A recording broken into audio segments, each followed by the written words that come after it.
네, 시청자 여러분 안녕하세요. 투더 골드문 진행의 문다연입니다. 지지부진한 장세가 이어지고 있습니다. 물론 알트코인들 별로 급등을 보이는 코인들도 있긴 한데요. 하지만 조심하셔야겠습니다. 어제 어거 같은 경우에도 큰 상승 보이면서 출발을 했지만 결국에는 이 10% 음봉 마감으로 장을 마쳤습니다. 그렇기 때문에 지금 같은 시점에서 라이트코인 같은 경우에도 급등을 보이면서 20%까지 올랐지만 또 유의 종목으로 지정되는 그런 일들도 있거든요. 이런 시장에서 어떻게 또 우리가 현명하게 투자할 수 있을지 전문가님들과 함께 얘기해 보겠습니다. 먼저 코인 사부님 모셔볼게요. 어서 오세요. 아유, 반갑습니다.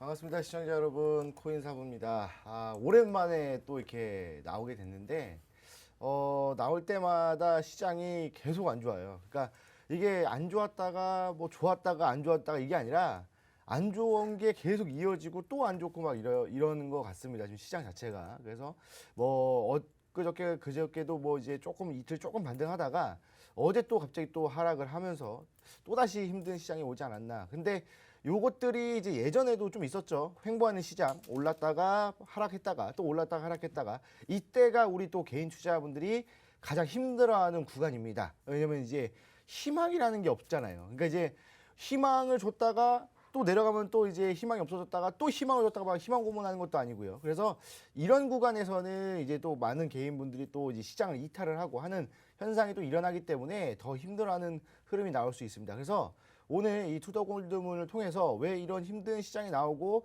앞으로는 좀 어떻게 될지에 대해서 조금 더 말씀을 드릴 테니까 오늘 방송도 끝까지 시청해 주시기 바라겠습니다.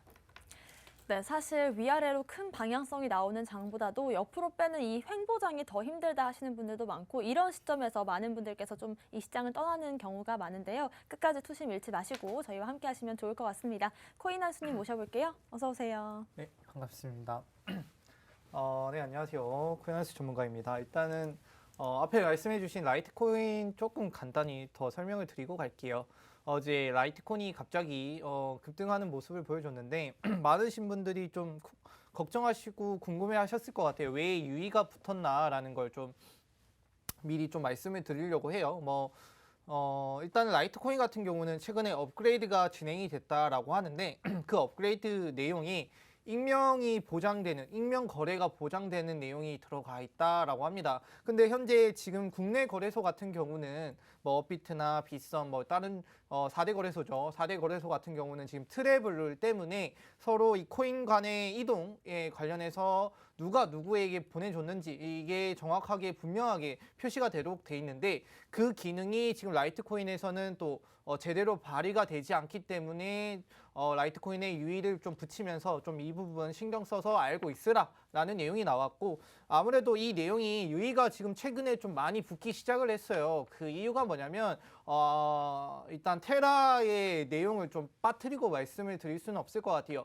자, 이 테라 루나 때문에 많은 분들이 피해를 보셨죠. 그 내용들이 이제는 저희들만의 내용이 아니라 이제 국가적으로 정부 차원에서 좀 다루는 내용으로 좀 발전이 됐습니다. 그렇게 발전이 되다 보니까 이 큰 거래소들 4대 거래소 같은 경우는 정부의 눈치를 봐야 되고 그리고 이 테라 루나 이런 내용들이 주의를 줄 수 있었는데 왜 주지 못했나 이러는 좀 핀잔을 많이 받고 있어요. 잔소리를 많이 듣고 있는데 그 내용 때문에 더 약간 보여주기 식인가요? 혹은 오바일지도 모르겠지만 그 내용들이 시장에 계속 유의를 보여주면서 혹은 공지를 통해서 여러분들 이 부분 각별하게 신경 써라 이렇다라는 내용을 좀 말해주고 있거든요. 그 부분들도 충분히 여러분들이 인지하셔야 되는 내용들이기 때문에 업비트 같은 경우는 그 뭐 고객센터나 이런 데 들어가시면은 어떤 내용들이 있는지 확인할 수 있으니까 꼭 챙겨 보시면서 암호화폐 시장 좀 참여하시면 좋을 것 같다 말씀을 드리도록 하겠습니다. 네, 일단 어제 있었던 이 라이트코인 관련된 얘기를 주셨는데 아무래도 이 루나 사태로 인해서 많은 분들께서 좀 걱정하시는 부분이 아니었을까 싶습니다. 일단 전반적인 시장의 악재들부터 체크해 보겠습니다. 코인사부님.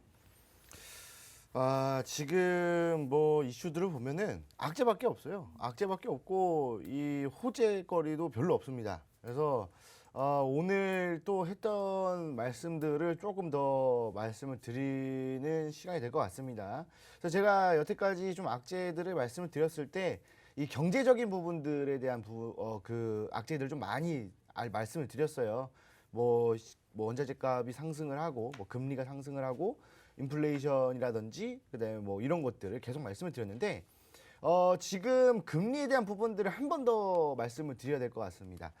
지금 상당히 고금리 시대죠. 상당히 고금리 시대고 얼마 전에 이제 그 FOMC에서도 뭐 이제 공격적으로 좀 올리겠다 이런 이야기가 나와주면서 우리나라에서도 이 금리에 대한 상승을 말을 했단 말이에요. 근데 이 부분들이 약간 가속화되고 있다라는 게 좀 이제 그 뭐 사람들의 뭐 말이라든지 아니면은 지금 현재 금리의 동향 이런 것들을 봤을 때 상당히 가파르게 올라가겠다라고 좀 볼 수가 있습니다. 지금 물가 자체가 상당히 고물가죠. 그럼 고물가면은 당연히 돈의 가치가 떨어졌다는 얘기입니다. 그럼 이것들을 정부나 아니면 시장 이제 좀 이제 기관에서 개입이 들어가는데 그게 이제 1차적으로 금리 상승이라는 거겠죠. 그러니까 이 물가가 올라갔다라는 것은 물건값이 계속 올라간다는 얘기 아니에요. 그럼 물건값이 올라간다는 것은 예전에 1,000원에 살 수 있던 걸 2,000원에 산다. 그럼 그만큼 돈의 가치는 떨어졌다는 얘기이기 때문에 금리는 뭡니까? 돈의 가치예요. 이 돈의 가치를 강제적으로 끌어올리는 겁니다. 그러니까 여기서 당연히 문제가 발생할 수밖에 없죠. 왜냐하면 예전에 뭐 대출을 받았다던가 아니면 뭐 주택담보대출이라든지 이런 것들이 다 이자가 붙어 있습니다. 근데 이 이자가 붙어 있는데 금리를 올리게 돼 버리면 이 이자율이 상승하게 돼 버려요. 그러니까 근데 여기서 그렇다고 이 고물가 시대에 우리의 월급이 올라갑니까? 안 올라가잖아요. 처음에 이제 우리가 뭐 예를 들어서 월급 300만 원을 받았다. 근데 이제 뭐 차 띠고 포 띠고 하면 뭐 한 270 정도 받잖아요. 근데 여기서 물가가 한 10% 올랐어요. 어떡하죠? 예를 들어서 10% 올랐습니다. 그러면은 월급 10% 올려줄게 하는 회사가 없습니다. 여러분도 아시겠지만. 그렇다면 뭡니까? 월급은 그대로인데 지출은 더 늘어난다는 얘기잖아요. 근데 여기서 내가 뭐 이 대출을 해놨다. 그럼 이자가 더 나가고 내가 생활하는 이 생필품이라는 이런 것들 살 때도 더 나간단 말이에요. 지금 피자 치킨 값이 더 올랐죠. 한 8점 몇 프로 올랐다고 합니다. 그리고 실제로 제가 뭐 예전에도 말씀드렸지만 저는 장을 보지 않아요. 왜냐하면 제가 혼자 살기 때문에 이 집에서 해먹진 않습니다. 그래서 뭐 마트를 가서 뭘 사거나 이러지 않습니다. 그래서 제가 처음에는 와닿지 않는다라고 말씀드렸는데 이제 제가 느낄 정도가 됐다면 정말 이 외식비가 상당히 많이 좀 올랐다라고 좀 볼 수가 있겠죠. 왜냐하면 기본적으로 물가가 올라갔을 때 외식비가 먼저 올라가지 않아요. 가장 먼저 올라가는 것은 이 식자재가 가장 먼저 올라갑니다. 1차적으로. 그리고 1차적으로 식자재비가 올라가면은 어쩔 수 없이 식당들은 가격을 올릴 수는 없어요. 왜냐하면 소비자들은 똑같이 10,000원을 생각하고 오기 때문에 여기 딱 왔는데 10,000원 생각하고 왔는데 갑자기 13,000원이 돼 있어요. 그럼 사람들이 그다음부터 안 온단 말이에요. 그렇기 때문에 올릴 수가 없는데 이 식자재비가 점점 부담이 되면은 식당들은 어떻게 됐습니까? 결국에는 이 식당들도 가격 올릴 수밖에 없어요. 근데 지금 올릴 수가 없잖아요. 그렇기 때문에 그 식당 이제 소상공인이라든지 이런 분들은 코로나 때 있잖아요. 코로나 때 엄청나게 피해를 봤습니다. 뭐 영업 제한이라든지 뭐 모임 뭐 제한 이런 것들 때문에 피해를 봤는데 이게 좀 이제 끝날 때쯤이잖아요. 끝났잖아요. 거의 뭐 24시간 정상 영업하고 하잖아요. 그런데 갑자기 물가가 엄청나게 치솟으면서 오히려 더 적자가 나고 있단 말이에요. 팔면 팔수록 적자예요.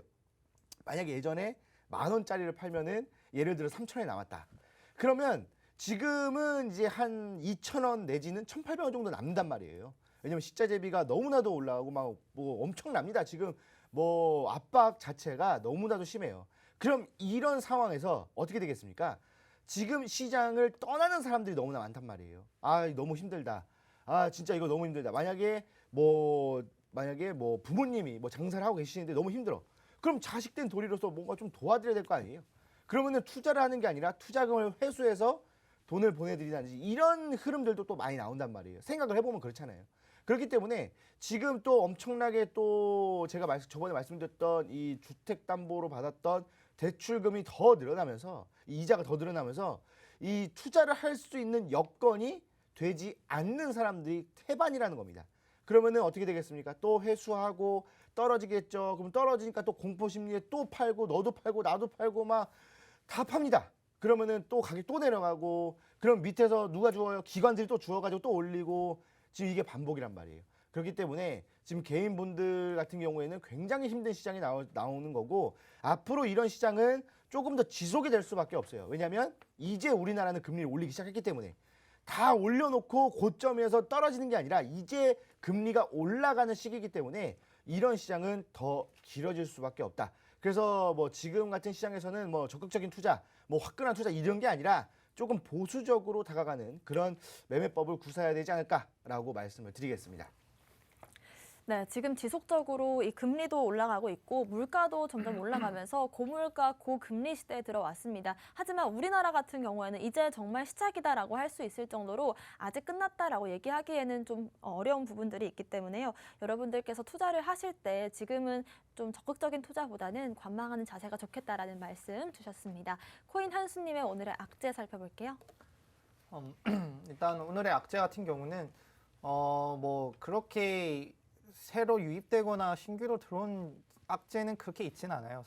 상대적으로 그냥 있던 내용들이 더 심화가 되거나 뭐 해소가 되지 않은 부분들이 계속 나오고 있는데 일단은 예전에 이런 말이 있었죠. 그 미국 증시, 그러니까 주식 시장만큼 안전한 시장은 없다. 그냥 주식 시장만한 투자처는 없다라는 그런 얘기가 많았었는데 최근에 이제 월가에서도 그 공식이 좀 깨지는 모습을 좀 보여주고 있다. 그래서 많은 월가 투자자들도 주식 시장을 좀 떠나는 모습을 확인할 수 있습니다. 예전 같은 경우는 저희 뭐 패닉셀이라고 하죠. 패닉셀만 나왔으면 연준이 그때 어떻게 했는지 좀 아시는 분들이 있을 수 있는데 패닉셀 좀 며칠에 걸쳐서 이렇게 하락장이 계속 오면 연준 같은 경우는 원래 매파적인 입장이었는데 그때만큼은 또 매파적인 입장을 버리고 갑자기 비둘기로 변하면서 너희 너무 많이 빠지는 것 같아요. 내가 얘기했던 거 그 정도까지는 아니야라는 약간 좀 달래기식인가요? 그랬던 시장이 좀 많았었는데 최근에는 이제는 그런 모습을 좀 안 보여주고 강경하게 매파적인 모습을 보여주면서 너희들 예전에 내가 많이 달래줬잖아. 이제 오늘은 이번에는 좀 마음에 준비하고 있어. 약간 그런 모습을 좀 보여주고 있는 것 같아요. 그래서 예전에 티나라고 하죠. 뭐 there is no alternative라고 그냥 이 주식 외에 대안이 없다라는 얘기가 많이 있었는데 그때 뭐 2008년, 2009년 좀 이렇게 거슬러 올라가면 글로벌 금융 위기에 이후에 수년 동안 저금리가 계속 지속이 됐어요. 그래서 투자자들이 수익을 추구하기 위해서 가장 먼저 찾았던 것이 주식 시장이었고요. 그리고 이제 이 2008년, 2009년부터 시작된 이 주식의 투자가 현재까지 이루어지다가 현재 올해 시장은 이제 기준금리가 이제 3%까지 오를 것이라고 좀 예상을 하고 있나 봐요. 그래서 가파른 금리 인상 때문에 모든 뭐 자산군이 이제 좀 충격을 받는 모습을 좀 확인할 수 있다. 특히 이제 미 증시가 가장 쉬운 예로 들 수 있겠죠. 미 증시 이제 S&P 500 지수는 이제 올해 들어 16%가 빠졌다라고 해요. 2008년 이후에 최악의 수익을 좀 기록할 모습을 좀 나오고 있다. 그다음 조금 더 나빠지면 그 정도까지 떨어질 수 있다라고 좀 말을 했고요. 그리고 자산 시장의 이 몰아친 한파가 투자자들은 주식에서 좀 빠져나와가지고 지난 10년간 눈길도 주지 않았던 현금이나 만기, 뭐 1년 되지 않은 T빌 있죠. T비나 양도성 예금 증서나 등등 이런 자금으로 좀 흘러가고 있다라는 얘기가 나오고 있어요. 그래서 4월 27일까지 지난 4월 27일까지 일주일 동안 글로벌 머니 마켓 펀드 이쪽에 514억 달러가 유입이 되면서 작년 10월 이후에 최대 유입을 좀 기록을 했다라고 합니다. 작년 10월과 지금의 이제 시장의 트렌드를 좀 확인할 수 있을 것 같아요. 작년 10월 같은 경우는 워낙 이제 다른 다른 이제 그 나스닥이나 그다음 암호화폐 같은 것들도 다 상승을 할 때 사람들이 거기에만 투자를 하는 것이 아니라 이런 뭐 머니 마켓 펀드 같은 곳에서 투자를 했었는데 이제는 그때가 아니라 이제 좀 시간 흐르다 보니까 거기에 있던 돈들을 빼서 이제 더 안정적으로 혹은 우리가 쳐다보지 않았던 그다음에 신경 쓰지 않았던 이게 수익률이 우리만 좋지 않아라고 생각했던 그 부분에 좀 많이 투자하는 모습을 좀 확인할 수 있다라고 말씀을 드리고 그다음에 이제 주식 관련 상장 지수 펀드도 4월 한 달 동안 192억 달러가 빠져나갔다라고 해요. 이건 2019년 이후에 최대 유출액을 좀 기록했다라는 얘기가 나오고 있고 그래서 최근에 이제 현금 비중을 평소보다 좀 많이 높게 두는 투자 업체들도 많이 생겼고요. 그다음 펀드 매니저들도 이 현금 비중을 더 많이 늘리면서 작년 2020년 4월 이후에 최대 이제 비율을 좀 보여주고 있다라는 얘기가 나오고 있습니다. 자, 여기에 더해서 이제 저가 매수 시장을 좀 말씀을 드려야 될 것 같아요. 저희가 많이 말씀을 드렸죠. 지금 저가 매수 시장이다. 왜냐면 많이 떨어진 종목들이 있고 이 종목들 중에서 미래 그 가치 대비해서 많이 떨어진 것들을 좀 발굴해서 좀 매수를 들어가자라는 내용이 많이 나왔었는데 이거는 그 전부터 많이 있었어요. 최근에 이제 워렌 버핏이 이제 버크셔 해소회의에서 이렇게 얘기를 하면서 저점 매수의 기회다. 이때 사라. 이런 얘기가 나오는데 생각보다 그 이후에 그 투자자들은 크게 변동성을 보여주지 않고 있다라는 내용이거든요. 예전에는 장이 조금만 떨어져도 뭐 저가 매수세가 좀 많이 유입이 됐다라고 해요. 그런데 현재 시장은 이 저가 매수세가 유의미한 좀 모습을 보여주지 않고 있다. 그래서 저가 매수 상황이 아니라 사람들은 이 저가보다 더 밑에 저가를 한번 바라보고 있고 그다음에 지금 투자하는 거에 좀 많이 어려워하고 두려워하고 있는 상태이다라는 좀 얘기가 나오고 있어요. 그래서 최근에 이런 악재들이 좀 한 번에 많이 쏟아져 나왔죠. 어떤 것이 있냐면 일단 긴축 전환도 있었고요. 그다음에 인플레이션, 그다음 팬데믹 그리고 뭐 이 팬데믹에 의한 공급망, 뭐 중국 상하이 같은 경우도 지금 중국망이 좀 많이 개선이 되었지만 그 부분들도 최근에 봉쇄를 통해서 또 저희한테 영향을 줬었죠. 그리고 우크라이나 전쟁과 같은 이제 지정학적 이슈 이런 것들이 최근에 뭐 2달, 3달 동안 한 번에 쏟아져 나왔어요. 이렇게 쏟아져 나오니까 주식 시장에 대한 혹은 암호화폐 시장에 대한 투자 심리가 완전히 좀 식어버린 것이 아닌가라는 얘기가 나오고 있고요. 그다음에 S&P 500 지수 같은 경우도 지난주까지 좀 6주 연속을 하락했다라고 해요.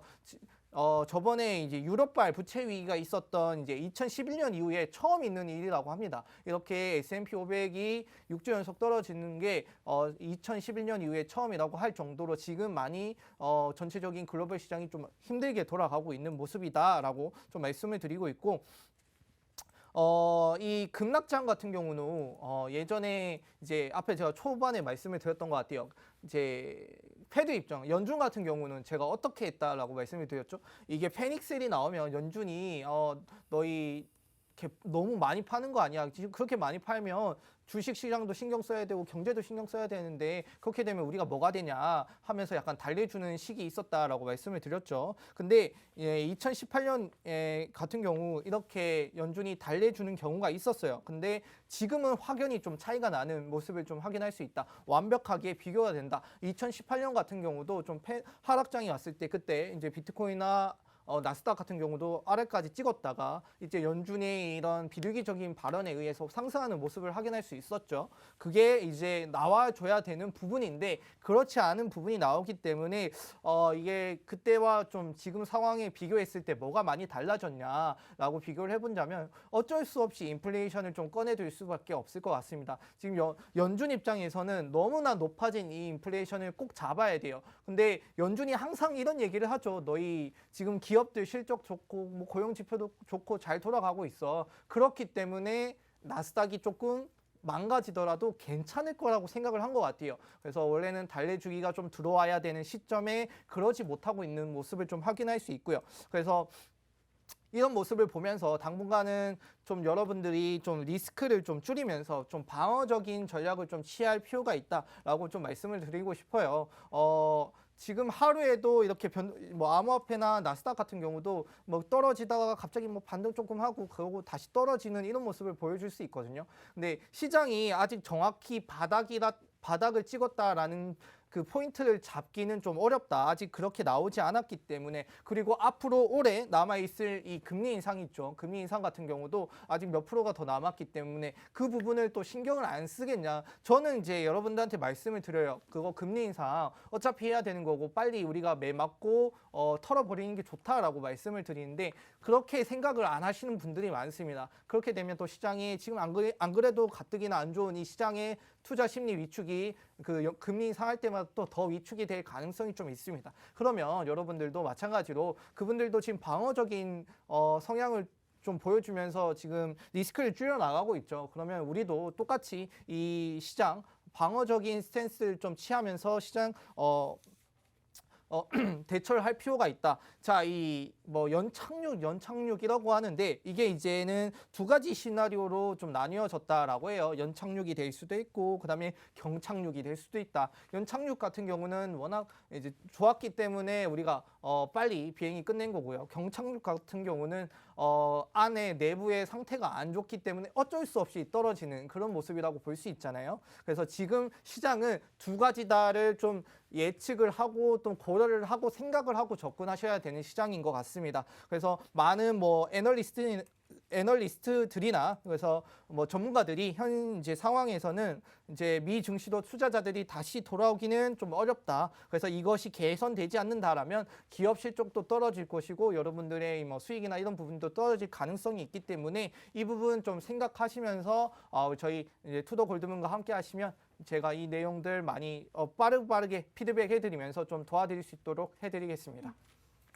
네, 증시 시장에서 티나라는 말이 있습니다. 이제는 주식 외에는 다른 선택지가 없다라는 말인데요. 이런 말도 이제는 들어가고 있고 일단 저가 매수라는 말 자체가 좀 조심스러운 게 지금 시장이 아닐까 싶습니다. 저가가 어디인지 좀 파악하기가 어려운 시장으로 들어온 것 같은데 인정하고 싶지는 않지만 당분간은 리스크를 좀 줄여가는 방향으로 투자를 진행을 하고 좀 관망하는 자세가 필요하다라는 말씀 다시 한번 강조를 해주셨습니다. 오늘의 호재도 한번 살펴볼게요. 밑에 사부님. 네. 지금 호재가 저번 주보다 더 없습니다. 아무리 찾아봐도 이 뭔가 시장을 상승으로 견인할 만한 그런 이슈가 없어요. 그래서 찾다가 이제 하나를 찾았는데 요게 이제 미국에서 제가 저번에도 말씀드렸던 건데 미국에서 이제 그 중국에 대한 관세를 없애겠다라는 이야기를 했거든요. 그러니까 그러면서 그 다우 지수가 좀 올랐어요. 그래서 이 다우 지수가 뭐 2%대 좀 상승을 했고, 뭐 S&P 500에서 뭐 나스닥도 상승을 했습니다. 오랜만에 정말 상승을 했는데 이 발언 때문에 상승한 거예요. 근데 이 중국 관세를 없애겠다 이 말이 미증시에 영향을 줬고, 그럼 당연히 미증시에 영향을 주겠죠. 경제적으로 좀 좋은 거니까. 근데 이게 또 코인 시장으로 또 어떻게 흘러갈 거냐라는 것을 본다면 이 고물가 시대라고 아까 말씀드렸죠. 근데 거기서 관세가 지금 굉장히 많이 붙어 있거든요. 특히 예전에 그 바이든 정부 전 이 트럼프 대통령 때 그때 그 2016년도인가 아마 그럴 거예요. 2018년도네요. 2018년도 3월 달에 미중무역 분쟁을 시작했거든요. 그래서 뭐 너 올리면 나도 올린다 이러면서 막 200개 품목 엄청 올리고 막 중국 기업 철수하고 막 장난 아니었단 말이에요. 그때도 우리나라 경제가 굉장히 안 좋았단 말이에요. 그때 시장 엄청 안 좋았었는데 그때가 이제 그때 엄청 올려놨던 관세를 줄이겠다는 거거든요. 그러면은 기본적으로 이제 중국에서 들어오는 물건들이 굉장히 많잖아요. 이 부분들에 대한 이 물건들에 대한 가격을 강제적으로 낮추겠다는 얘기입니다. 그러니까 뭐 물가가 뭐 방영이 되고 이런 것들을 빼고 관세 때문에 올라가 있는 가격 상승폭을 줄이겠다는 거거든요. 그러면은 그나마 지금 상황에서는 어느 정도 이 국민들이 어느 정도 숨통이 트이는 그런 부분들이 아닐까? 그러면은 그런 트인 만큼 그 남은 돈들은 자본시장이나 코인 시장으로 들어올 수밖에 없다라는 기대감이 지금 작용한다라는 거겠죠. 그래서 지금 전 정부 했던 이 트럼프 정부에서 진행했던 정말 이 강경한 대책들 있잖아요. 그 넘버원 아메리카 하면서 막 다 배쳐가고 막 다 죽여버린다 이러고 막 그랬었잖아요. 그런 것들을 지금 하나하나 지어나가고 있습니다. 얼마 전에 그 바이든 대통령이 이제 방한을 했을 때도 지금 이제 대통령 분과 이제 좀 이야기를 하면서 뭐 이제 반도체에 대한 이야기도 하고 뭐 이런 이제 좀 좋은 이야기를 많이 했잖아요. 그래서 이번에 이제 다시 돌아가서 이 그 관세에 대한 부분들만 조금 정리가 된다고 한다면 결국에는 이제 친미 정권들 있잖아요. 그런 정권들에서도 당연히 관세를 낮출 수밖에 없는 상황이 올 겁니다. 그러면은 그런 부분들, 그런 게 줄어들었던 만큼의 금액이 다시 투자 시장으로 돌아올 수 있는 기회가 아닌가라는 생각이 들고요. 지금 사실 이 상황에서는 지금은 이 정도가 가장 큰 호재가 아닌가라고 말씀을 드리겠습니다. 네, 그렇습니다. 지금 시장에서 아무래도 호재가 없다 보니까 중국 관세가 완화될 것이다라는 기대감 정도를 우리가 어떻게 해석하면 좋을지에 대한 것들 얘기 나눠보는 것으로 마무리 지어보고요. 코인한스님의 오늘의 호재도 살펴볼게요.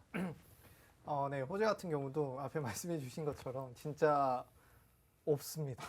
네, 호재가 정말 없어요.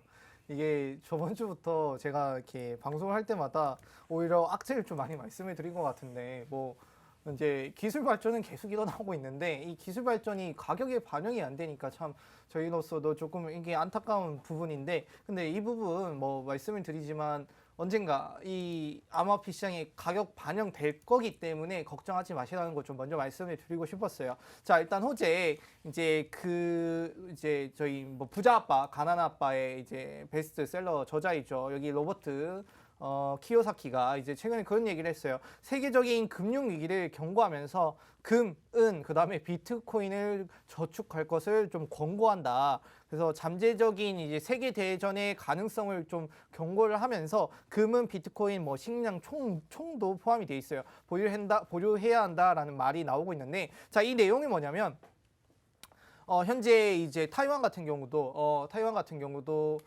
중국이 좀 이렇게 공격적으로 어떻게 뭐 이렇게 대응을 하고 있죠. 근데 미국이 거기에 대고 이제 얘기를 했습니다.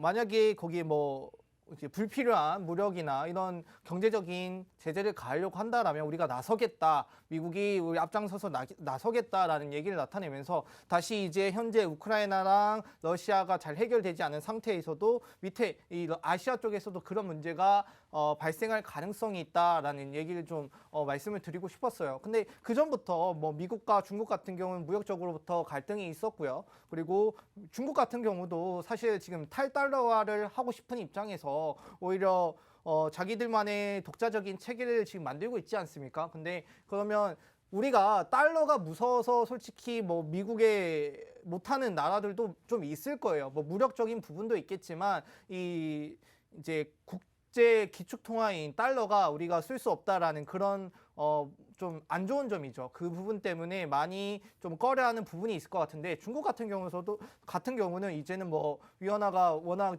조금 강세를 보이고 있고 그다음에 같이 올라가고 있는 상태에서는 자기들도 뭐 미국의 눈치를 볼 수 없다. 그러면 오히려 또 이렇게 더 나쁜 경우를 생각을 해보자면 또 아시아 쪽에서도 그런 문제가 생길 수 있다라는 걸 좀 말씀을 드리고 싶었어요. 자, 여기서 얘기하는 거는 비트코인이 왜 우리가 비축을 권유를 드리냐면, 지금 우리가 러시아, 우크라이나 이런 일이 벌어졌을 때 암호화폐의 진가를 확인할 수 있는 부분이 좀 있지 않았습니까? 근데 그렇게 이 암호화폐의 진가를 좀 정확히 반전시킬 수 있는 사례가 나왔었는데, 그 사례가 조금 더 쌓이다 보면은 진짜 이게 암호화폐, 우리 뭐 전쟁이 나도 화폐 이거 아무 의미 없다. 이 암호화폐만 있으면 이거 뭐 어디서든 송금할 수 있고 무슨 컴퓨터 인터넷 연결만 조금만 돼 있어도 연결할 수 있다. 그런 얘기가 나올 수 있잖아요. 그런 걸 보면서 암호화폐가 좀 가능성이 있고 나중에 비축하고 저장하기 정말 쉬운 수단이기 때문에 그렇게 말을 했던 것 같습니다. 그리고 그 전에 제가 이런 말을 해드렸죠. 지금 이제 나스닥과 암호화폐가 서로 이제 지금 계속 커플링이 돼가고 있는데 디커플링이 시급하다. 근데 여기에 가장 중요한 것이 뭐냐면 비트코인의 결제 수단이 많이 활용되는 것이다 라고 말씀을 드렸던 것 같아요. 근데 최근에 이제 뭐 패션 브랜드들도 많이 비트코인을 이 결제 수단으로 활용하는 좀 내용들이 나오고 있습니다. 뭐 저희들이 많이 아는 뭐 발렌시아 같은 그런 곳에서, 혹은 이제 시계 브랜드인 태그 호이어 같은 경우도 지금 암호화폐 결제를 좀 보여주면서 활용도를 좀 많이 높여가고 있습니다. 지금 이제 패션뿐만 아니라 이렇게 활용을 하게 되면 나중에 뭐 저희가 가장 주위에 뭐 있는 편의점이나 이런 데서도 좀 활용할 가능성이 점점 높아지고 있다. 그렇게 되면 지금 우리가 빨리 이 커플링에서 빠지고 싶어하는 이 마음이 있는데, 그러면 이게 현실로 빠르게 다가오고 있는 모습이다. 그 정도만 좀 알아두시면 지금 이 시장 가격과는 별개로 열심히 발전하고 있고 어느새 다가오고 있다. 누누이 말씀을 드렸죠. 이 부분 좀 기억하시면서 시장 접근하시면 좋을 것 같다 말씀을 드리겠습니다. 네, 지금 여전히 또 하락 장세가 이어지고 있긴 하지만 실제로는 실물 경기에서는 이렇게 비트코인 결제가 패션 브랜드들에서 도입되고 있다는 점 체크를 하시면 아무리 좀 긴 기간 횡보를 하더라도 우리가 또 안정적으로 투자를 할 수가 있을 것 같습니다. 오늘의 이슈들 살펴봤고요. 저희는 잠시 뒤에 코인콕으로 돌아오겠습니다.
네, 코인콕 특징주 분석 시간입니다. 지금 시점 우리가 주목해야 될 특징 코인들 분석해 보겠습니다. 먼저 코인사부님의 특징 코인부터 살펴볼게요.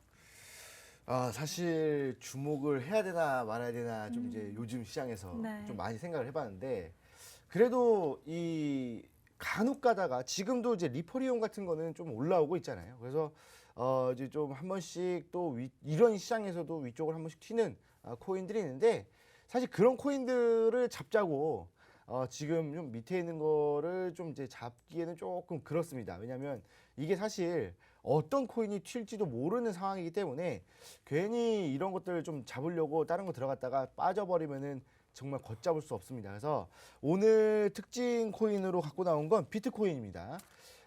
비트코인 뭐 따로 말씀드리지 않아도 너무나도 뭐 사실 코인은 매매를 안 하시는 분들도 알고 있는 코인이 이제 비트코인이잖아요. 그 정도로 이 상징성에 대한 부분들, 그다음에 뭐 결제에 대한 부분들 이런 것들이 상당히 좀 돼 있는 코인이기 때문에 사실 우리가 느끼기에는 약간 이 주식계에서는 삼성전자 또는 이 미국 주식 쪽에서는 뭐 구글이나 아마존 같은 뭐 그런 존재가 아닌가라는 생각이 듭니다. 그래서 이 비트코인 같은 경우에는 지금 지지 라인을 좀 형성을 하고 있거든요. 근데 이 지지 라인을 형성하고 있는데 제가 오늘 악재 말씀드릴 때 지금 시장이 좀 더 길어질 수밖에 없다라고 말씀을 드렸죠. 그 이유에 대해서 차트를 보면서 좀 설명을 해드리도록 하겠습니다. 자, 지금 지금 현재 횡보를 하고 있는데 제가 왜 이 흐름이 조금 길어질 수도 있다, 길어질 확률이 좀 높다라고 말씀드렸냐면 예전에 여기서 이제 횡보를 진행을 했잖아요. 여기서 횡보를 진행을 하면서 여기서도 엄청난 힘든 시장을 만들어줬어요. 여러분들 기억하시겠지만 그리고 나서 갑자기 이 연준 발표가 있고 나서 뭐 금리가 상승을 하고 뭐 엄청난 인플레이션 뭐 이런 이야기가 나와주면서 계속 하락이 나왔고 그 다음에 뭐 루나 뭐 테라 이것들 때문에도 또 하락이 나왔죠. 그리고 나서 지금 현재 구간에서 또 내려오곤 있는데 사실 이 시장이 횡보를 하고 있다라고 하기엔 조금 그렇다라고 좀 판단을 하고 있어요. 제가 뭐 횡보하고 있다고 말씀드렸지만 여기서 이 횡보라는 것은 이 시장이 정말 횡보였던 거예요. 예전에 여기서 눌렸다가 올라왔다가 눌렸다가 올라왔다가 지지라인 때와 저항라인 때가 동일하면서 박스권을 그려주는 게 횡보거든요. 근데 지금 시장을 보시면은 눌렸다가 올라왔다가 다시 한 번 더 눌렸는데 여기서 한번 올라올 때 예전에 저항 라인 때를 붙였죠. 여기까지는 올라왔었어야 돼요. 근데 지금 보시면은 올라오다가 말았던, 그러니까 예전에 올려줬던 이 몸통 캔들의 지지 라인 때를 저항 라인 때를 삼았거든요. 그러니까 이 말인 즉 무슨 얘기냐면 이게 지금 좀 레벨이 낮아진다고 해야 될까? 그러니까 이 저항 라인 때가 낮아지고 있다라는 거예요. 그럼 저항 라인 때가 낮아지고 있다라는 것은 점점점 저항을 받으면서 내려가고 있다라는 거거든요. 그러니까 그만큼 시장이 안 좋다라는 겁니다. 그래서 지금 현재 이 비트코인 같은 경우에는 여기서 한 번 더 지지 라인 때를 조금 잡아줄 필요가 있어요. 그래서 저항 라인 때가 물론 한 번 내려왔다고는 하지만 지지 라인 때는 아직 내려온 게 아니거든요. 그래서 이 지지 라인 때를 다시 한 번 더 잡아주고 올라오면서 이 저항 라인 때를 한번 돌파한다. 그렇다라고 한다면 다시 한 번 더 박스권을 그려주면서 여기서 왔다 갔다 할 확률이 상당히 높습니다. 그렇기 때문에 지금 현재 뭐 다른 코인들 보면서 막 이거 올라가는데 너무 부럽다. 이걸 잡아야 되는데 이런 생각하지 마시고 비트코인의 흐름을 잘 보면서 그 흐름을 좀 잘 읽어야 우리가 다음 코인 뭘 사든 올라가는 시장을 예측해야 그때 돈 버는 거 아니겠습니까? 그래서 오늘 특징 코인으로는 비트코인을 가지고 나왔으니까 이 비트코인의 흐름 잘 좀 지켜보시면 좋겠다라고 말씀을 드리겠습니다. 네, 아무래도 다른 코인들의 근간이 되는 움직임을 보여주는 만큼 지금 시점에서는 비트코인 동향이 가장 중요할 것 같고요. 코인한수님의 코인도 살펴봐야 될 것 같습니다. 어떤 코인이죠?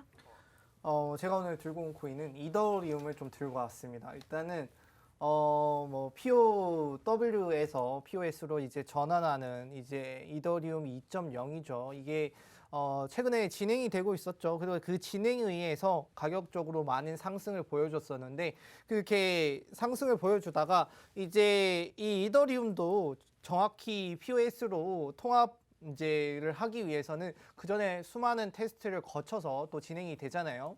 근데 이런 테스트를 하다가 좀 과하게 좀 과한 그 시스템을 가지고 좀 시도를 했었는데 거기서 이제 문제가 생긴 바람에 좀 잠시 멈추고 이 문제를 개선하고 나서 다시 좀 위를 바라보자라는 얘기들이 좀 많이 나오고 있었어요. 그래서 이더리움이 그 중에 하나 그 변하다가 가격이 이제 좀 멈춰 있는 상태였고 그다음에 시장에 따라서 좀 떨어지는 모습을 보여줬는데 이제 이 이더리움의 창시자인 이 비탈릭 부테린이 8월 달에 가능성이 있다라는 얘기가 나오고 있다. 지금 얘기를 좀 하고 있거든요. 그래서 지금 이제 테스트들이 무난하게 잘 이어지고 있고 문제들이 없다라면 통합은 8월 달에 일어날 것이다. 그럼 8월 달부터 또 가격 상승 랠리를 한번 기대해 볼 필요가 있다라고 좀 말씀을 드릴 수 있을 것 같아요. 자, 일단 뭐 POW 뭐 확실히 이제 사람들이 이제 많이 친환경적이지 않다. 컴퓨팅이 많이 필요하고 전기가 많이 필요하기 때문에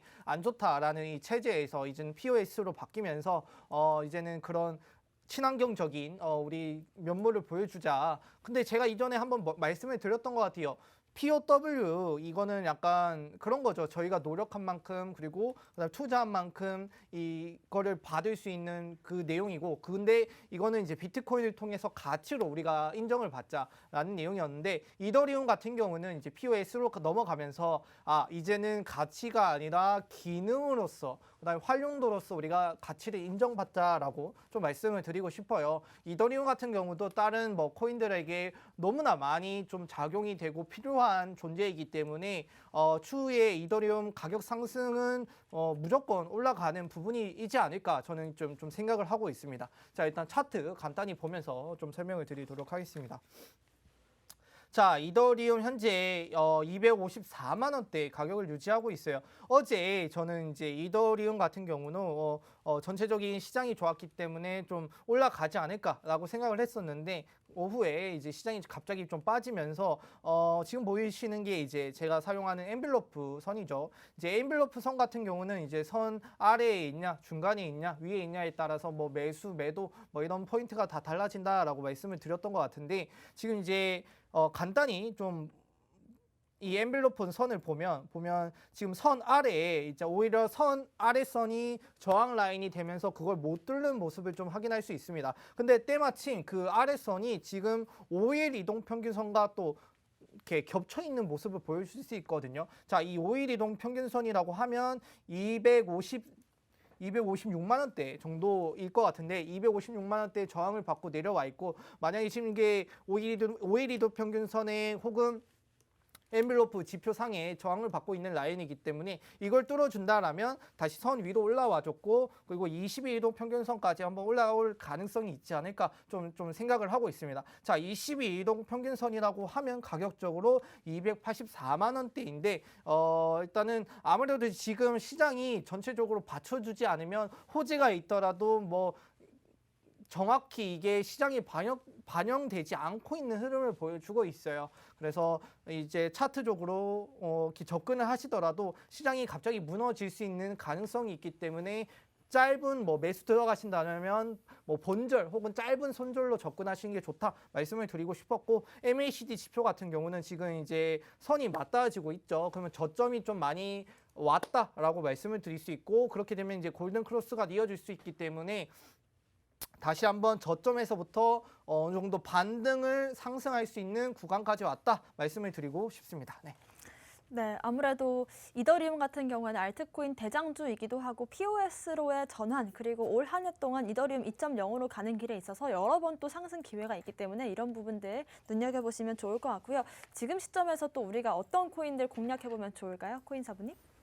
오늘 공략하는 코인은 방금 말씀드렸던 비트코인입니다. 네.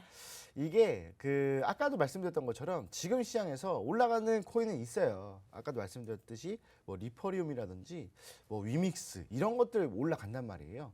근데 이런 것들을 선별해서 잡기가 굉장히 좀 애매한 부분은 있습니다. 그래서 요게 또 운이 안 맞으면은 이게 지금 시장에서 운이 거의 제가 봤을 때 한 7 정도 되거든요. 그래서 만약에 잘못 잡았다가 갑자기 급락해버리면은 안 좋은 시장에서 또 손실이 나는 거기 때문에 거의 뭐 도박판이라고 할 수 있습니다. 근데 이런 시장에서 그나마 좀 안전하게 진행할 수 있는 부분들이 좀 비트코인이 아닌가라는 생각이 들어요.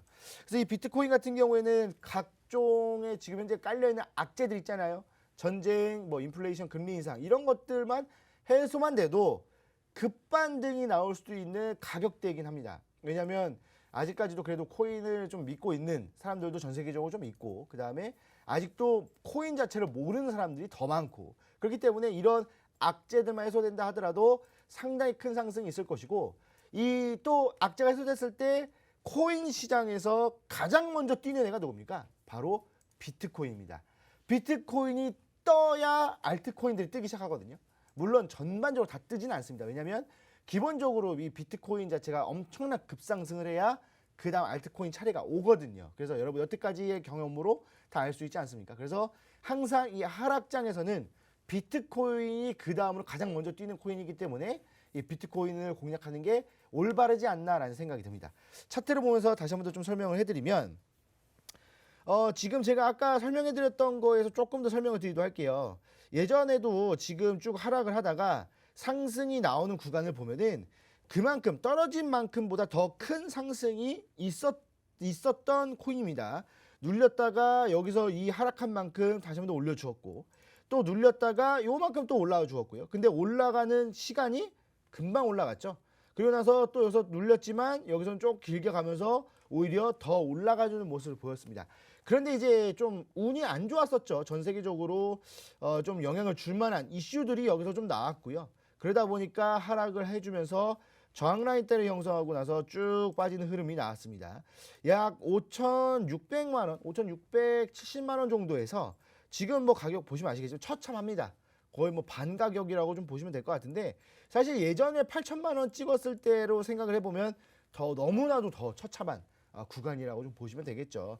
자, 그런데 지금 이 구간에서 악재만 해소가 된다면 충분히 반등이 나오면서 어디까지요? 예전에 한번 올라섰던 가격대 5,500만 원까지, 이 라인대까지는 충분히 반등할 수 있다라고 좀 판단이 됩니다. 뭐 기술적 분석을 해보면 아시겠지만 지금 구간에서 여기서 저항 라인대가 한 차례, 그 다음에 두 차례 있어요. 한 차례, 두 차례. 자, 그런데 한 차례, 두 차례 있는데 충분히 지금 시장에서는 굉장히 억눌려 있는 것들이 좀 많거든요. 매매를 하고 싶은데, 수익을 보고 싶은데 세계적으로 이 상황이 안 따라주잖아요. 전쟁도 일어났고, 그다음에 인플레이션에다가 원자재 가격 상승, 금리 인상, 너무나도 이 투자 시장에서는 가장 안 좋은 것들만 나왔단 말이에요. 그래서 이런 부분들만 해소가 된다면 충분히 이 저항 라인 때는 그냥 하루아침에 뚫어버릴 것 같아요. 하루아침에 1차 저항 라인 때 뚫고 그 다음날 2차 저항 라인 뚫고 바로 좀 올라갈 수 있을 만한 흐름이 충분히 나올 것이다. 그래서 이 비트코인 같은 경우에는 이제 3,800만 원 이하로 좀 매매를 하시면 될 것 같아요.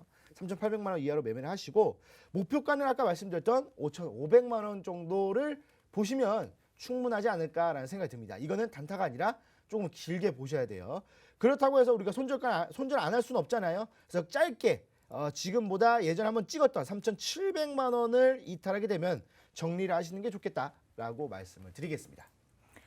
네, 아무래도 지금 시장에서 우리가 개별 알트코인에 무리하게 베팅을 들어가기보다는 근본이 있는 비트코인에 좀 지수에 투자하는 느낌으로 이렇게 적립식으로 투자를 하시면 좋을 것 같고, 일단 손절가를 타이트하게 잡아야 될 것 같습니다. 지금 부근에서부터 3,800만 원 밑에서 좀 모아 가시는 전략으로 하신 다음에 3,700만 원을 이탈해서 깨고 내려간다라고 한다면 그때는 정리하시는 게 좋을 것 같다라는 말씀 주셨고요. 일단 단숨에 올라갈 수 있는 가능성도 충분히 있기 때문에 이런 부분들 참고하시면 좋을 것 같습니다. 코인 한수님의 오늘의 공략 코인 살펴볼게요. 네, 제가 오늘 준비한 공략 코인은 일단 캐리 프로토콜을 좀 들고 왔습니다. 일단은 캐리 프로토콜 같은 경우는 워낙 일단 시총이 좀 작기 때문에 가격 변동에 대한 좀 민감함을 좀 보여줄 수 있을 것 같아요. 지금 리포리온 같은 경우는 지금 21% 정도요. 21% 정도죠. 이 정도까지 올라오면서 이것도 시총이 작은데 한 번에 급등할 수 있는 모습을 좀 확인할 수 있다. 그래서 제가 이제 이퍼리움과 이 캐리 프로토콜 조금 보면서 이제 차트를 캔들을 좀 비교를 해봤는데 얼추 좀 비슷한 모습이 있더라고요. 그래서 만약에 제가 이 내용이 맞았다면 또 캐리 프로토콜도 좀 좋은 모습을 보여주지 않을까라고 해서 좀 들고 왔는데 일단은 차트를 통해서 한번 보도록 하겠습니다. 자, 현재 이 캐리 프로토콜 같은 경우는 7.2원의 가격을 유지를 하고 있습니다. 좀 더 자세히 보도록 하겠습니다. 하면은 제가 여기서부터 이제 4월 2일부터 이제 고점을 찍고 계속 내려왔는데 저점에 이제 5월 12일 날 갱신이 됐죠. 이후에 보니까 지금 딱 때마침 0.236 라인이죠. 이 라인에 딱 저항을 받고 내려와 있는 모습. 자, 그 0.236 라인은 7.8원 정도가 될 것 같아요. 오늘 7.8원까지 올라갔다가 결국에는 이 저항 라인에 부딪혀서 지금 내려와 있는데, 그러면 제가 언제 매수를 좀 다시 들어갔으면 좋겠냐. 원래라면 이제 7.8원이 오늘 이렇게 찍었던 점이기 때문에 좀 더 메리트가 있을 것 같은데, 그거보다는 지금 7.3원 정도에 한번 매수를 들어가시면 좀 좋을 것 같다. 이상일 때 매수를 들어가시면 좋을 것 같다 말씀을 드리고 싶어요. 그렇게 말씀을 드리는 이유는 왼쪽으로 보시면 이제 캔들이 전체적으로 7.3원 정도의 가격적으로 좀 많이 형성을 하고 있습니다. 저항을 많이 받는 라인이라서 이 라인에서 한번 매수를 좀 진행을 하시면 그 위에 이제 피보나치 되돌림을 봤을 때는 8.8원까지죠. 여기 원래는 피보나치 되돌림을 봤을 때는 9.5원까지 올라가야 되는데 그게 아니라 최근에 5월 15일 날 혹은 16일 날 올라갔다가 못 뚫고 내려왔던 가격인 8.8원에서 한번 매도를 권유를 드린다 말씀을 드리고 싶었어요. 그럼 매수가가 7.3이 되겠고 매도가가 8.8이 되겠죠. 자, 손절가는 좀 타이트하게 잡도록 하겠습니다. 6.7 정도로 잡고 한 10% 내외입니다. 그 정도로 잡고 진행을 하시면 될 것 같은데, 자, 이 캐리 프로토콜 같은 경우는 MACD 같은 경우는 이더리움 아까 말씀을 드렸죠. 간격이 좁아졌고 이제 골든 크로스가 날려고 말려고 하는 그 구간이었는데 캐리 프로토콜 같은 경우는 이제 골든 크로스가 났고 이제 사이에 간격이 조금씩 벌어지는 모습, 좀 좋은 모습을 보여주고 있다 말씀을 드리고 싶었고, 거래량을 저희가 지금은 이제 빼놓고 넘길 수가 없을 것 같아요. 이렇게 전체적인 지표들이 아래에 있을 때는 거래량만으로도 좀 구분을 하셔야 되겠는데, 자, 올라갈 때는 그래도 거래량이 많이 터지면서 상승을 해주고요. 하락할 때는 거래량이 적게 터지면서 하락을 하죠. 그렇다는 뜻은 거래량은 곧 사고 팔고의 합이지만 그래서 빨간색이 떴다라는 것은 산 사람이 많다라는 뜻이잖아요. 근데 산 사람이 빠져나간 흔적이 그렇게 많이 보이지가 않는다. 그러면 홀드하는 사람들이 많고 앞으로 이 가격 상승에 대한 혹은 기관 투자자들이나 이제 세력들이 될 수 있겠죠. 그런 세력들이 가지고 있는 베이스를 깔아주고 있는 가격이기 때문에 좀 믿고 투자하셔도 다소 시간이 걸리겠지만 상승에 대한 내용들은 충분히 볼 수 있다 말씀을 드릴 수 있을 것 같습니다. 네, 좋습니다. 캐리 프로토콜 좀 단기간의 수익을 원하시는 분들은 한번 눈여겨보시면 좋을 것 같고요. 저희 잠시 뒤 오후 1시 반부터 좀 더 자세한 매매 전략 짚어드리겠습니다. 상승하는 종목들을 잘 들여다보면요. 비슷한 모양의 흐름을 갖고 있습니다. 이런 부분들 짚어드리겠습니다. 저희 무료 방송 함께 하실 수 있는 방법 안내해드리겠습니다. 먼저 컴퓨터로 들어오시는 분들은요. 이 팍스경제TV 홈페이지에 들어오셔서 좌측 하단 보시면 투더 골드문 배너가 있습니다. 배너를 클릭하시면 바로 전문가님들 분들의 실시간 무료 방송 함께 하실 수가 있고요. 또 핸드폰이 편하신 분들은 여러분들께서 매일 쓰고 계시는 그 녹색 창에 투더 골드문 검색하시면 또 상단 링크 연결해서 들어오실 수가 있습니다. 잠시 뒤 오후 1시 반부터 지금 시장에서 상승하는 차트들 어떤 모습을 갖고 있는지 여러분들께 공개해드리겠습니다. 함께 하시면 좋을 것 같고요. 오늘 저희가 준비한 소식은 여기까지입니다. 또 본 방송에서 제공하는 정보는 투자 판단의 참고 자료일 뿐이며 특정 자산 가치의 상승과 하락을 보장하지 않는다는 점 유의하시길 바라겠습니다. 저희는 다음 이 시간에 오겠습니다. 시청자 여러분 고맙습니다.